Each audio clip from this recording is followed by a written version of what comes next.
ഇന്ന് ഹരികഥാ കാലക്ഷേപം നേരത്തെ തുടങ്ങിയോ? എന്റെ അമ്മേ, എന്റെ അച്ഛ, എന്തിനാ എന്റെ മാനം ഇങ്ങനെ കപ്പൽ കയറ്റുന്നത്? 1950 എന്ത് സംഭവിച്ചെന്നാ? 50-അല്ലടാ മോനെ, 54 നീലക്കുയിൽ റിലീസായ ദിവസം നിന്റെ അമ്മ സിനിമ കാണാനായിട്ട് ഒരുങ്ങി ഇറങ്ങിയപ്പോ സുഖമില്ലാതെ കിടന്ന എന്റെ അമ്മ പോകണ്ടാന്ന് പറഞ്ഞു. അന്ന് കമാനൊരക്ഷരം മിണ്ടാതെ കണ്ണീര് ഒലിപ്പിച്ചു നിന്ന നിന്റെ ഈ അമ്മ ഇന്ന് നേരം വെളുത്തപ്പോ മുതല് ദംഷ്ട്രൈ കാണിച്ച് എന്റെ നേരെ ചാടി കയറാണ്. അമ്മേ, ഞാൻ ജനിക്കുന്നതിന് മുമ്പ് നടന്ന കാര്യം ജനിക്കുന്നതിന് മുമ്പ് തന്നെ തീർത്തുകൂടായിരുന്നോ? അതെങ്ങനെയാ? അന്ന് ഇങ്ങേര് സിംഹം അല്ലായിരുന്നോ? ഇന്നല്ലേ പൂച്ച പോലെ ആയത്. എന്നാലും കാത്തിരുന്ന് കസവും കൊണ്ട് കൊടുത്ത് ഞാൻ ആ സിനിമയൊന്ന് കാണാൻ പോവാന്ന് വെച്ചപ്പോ കളവി തള്ള. എന്നാ ഞാനും പിടിക്കും. എന്നാ പിന്നെ ഞാൻ മാത്രമായിട്ടെന്നാ വെറുതെ ഇരിക്കുന്നത്? വേണ്ടടോ, നെഞ്ചു കലങ്ങി പോവും. വേണ്ട. വനജാദേവി 19 വയസ്സ്, കാർത്തിക നക്ഷത്രം, പെണ്ണ് കൊള്ളാം. ഇതാ നോക്ക്. അടുത്തത് കോമളവല്ലി, അത്തം നക്ഷത്രം, 5 അടി 3 ഇഞ്ച് പൊക്കം. എന്റെ പൊന്നച്ച, എനിക്കിപ്പൊ കല്യാണം വേണ്ട. എനിക്കല്ല നിർബന്ധം, നിന്റെ അമ്മയ്ക്കാ. അവൾ ഇന്നലെ ഒരു സ്വപ്നം കണ്ടു, നീ ഒരു പെൺകുട്ടിയുമായിട്ട് സഹകരണത്തിലാണെന്ന്. അതേ മകനെ, അമ്മ സ്വപ്നം കണ്ടു. അമ്മയ്ക്ക് സ്വപ്നം കാണാൻ ഒരുപാട് സമയമുണ്ട്. ഇവിടെ മനുഷ്യന് നിന്ന് ഇരിയാൻ സമയമില്ല. അപ്പോഴാ സഹകരണം. എന്നാ നീ അവക്കൊരു വാക്ക് കൊടുക്ക.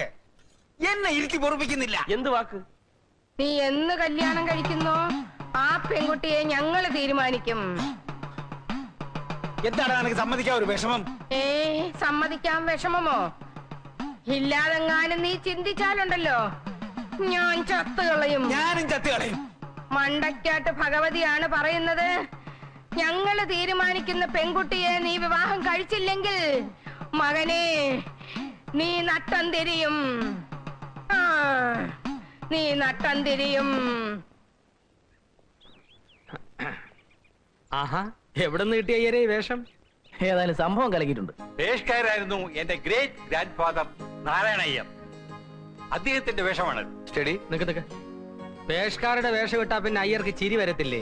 ക്യാമറയുടെ മുമ്പിൽ ചിരിക്കാൻ അല്ലേലും ഇത്തിരി ബുദ്ധിമുട്ടാണ്. ശരി, ഞങ്ങള് വാടക കുടിശ്ശിക തരാൻ പോകുന്നു എന്ന് വിചാരിക്കും.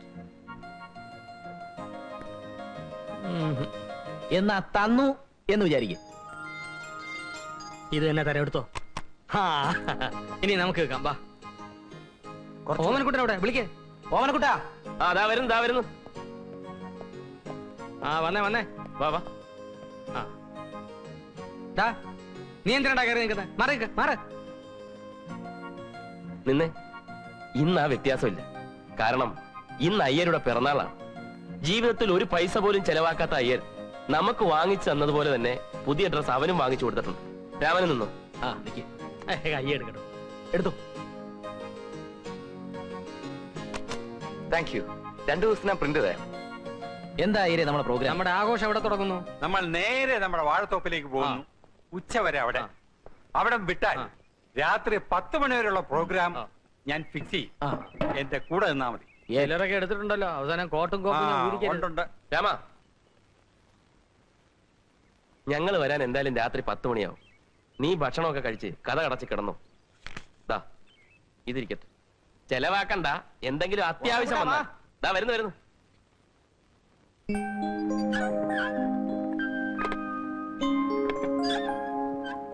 ഓമനക്കുട്ട പ്ലീസ് പറയുന്നു. നീ എന്തെല്ലാം കാര്യങ്ങൾ എന്നോട് പറഞ്ഞിട്ടുണ്ട്. ഞാൻ ഇതുവരെ അതൊക്കെ ആരോടെങ്കിലും പറഞ്ഞിട്ടുണ്ടോ? ഇത് പക്ഷെ അങ്ങനല്ല. ഓമനക്കുട്ട, നീ എന്നോടല്ലേ പറയുന്നത്?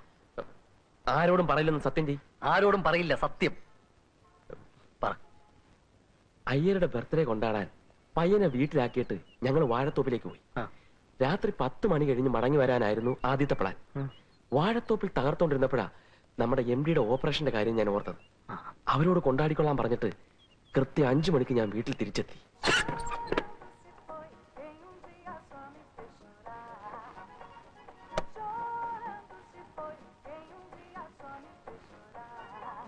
രാമ,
രാത്രി 10 മണിക്കേ വരുമെന്ന് പറഞ്ഞിട്ട് ഏ? ദേ ചേട്ടൻ നല്ല വേർക്കുന്നു. ഏ?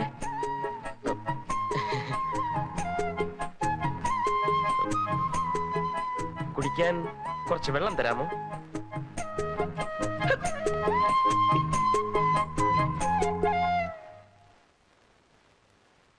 നീ ബാക്കി നടന്ന കാര്യങ്ങളൂടെ പറ. അയ്യര് സംഘം ആഘോഷം കഴിഞ്ഞ് തിരിച്ചു വരുന്നതിന് മുമ്പ് ഞാൻ അറിഞ്ഞ കാര്യം അവളെ ധരിപ്പിക്കണമെന്ന് എനിക്ക് ഒരേ ടെൻഷൻ. പക്ഷെ ഒരു കാരണം ഒത്തു കിട്ടണ്ടേ? ഒടുവിൽ ഒത്തു കിട്ടി.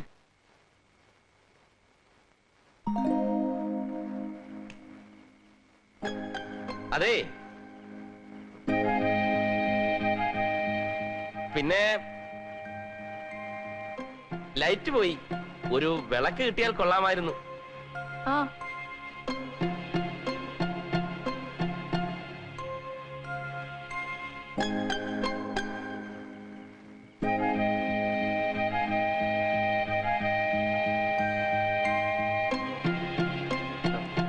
ഇരിക്ക്. ഇയാളിങ്ങോട്ട് ഇരിക്ക്. ചേട്ടൻ എന്താ എന്നെ വിളിച്ചേ? ഇയാളെന്നോ? ചേട്ടൻ അങ്ങനല്ലല്ലോ എന്നെ വിളിക്കാറ്. ഇരിക്കടോ. അയ്യോ ഇതിന് വട്ടാ. എന്താ എന്താ എന്താ പറഞ്ഞ? ഇതിന് വട്ടാന്ന്.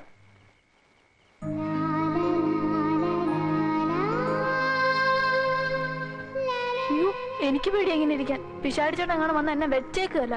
അയാളോട് പോകാൻ പറ. ചേട്ടനല്ലേ പറഞ്ഞു എല്ലാരും ഒരുപോലെ സ്നേഹിക്കണം അനുസരിക്കണം എന്നൊക്കെ? അത് അന്ന് പറഞ്ഞല്ലേ. ഇനി മുതൽ ഞാൻ പറയുന്നത് മാത്രം കേട്ടാ മതി. എന്ന് മാത്രമല്ല, അവന്മാരെ അത്ര അടുപ്പിക്കുകയും വേണ്ട. എല്ലാ ആവശ്യവും എന്നോട് പറഞ്ഞാ മതി. ഞാനല്ലേ ഇയാളെ ഇവിടെ കൊണ്ടുവന്നു. അയ്യോ പാല്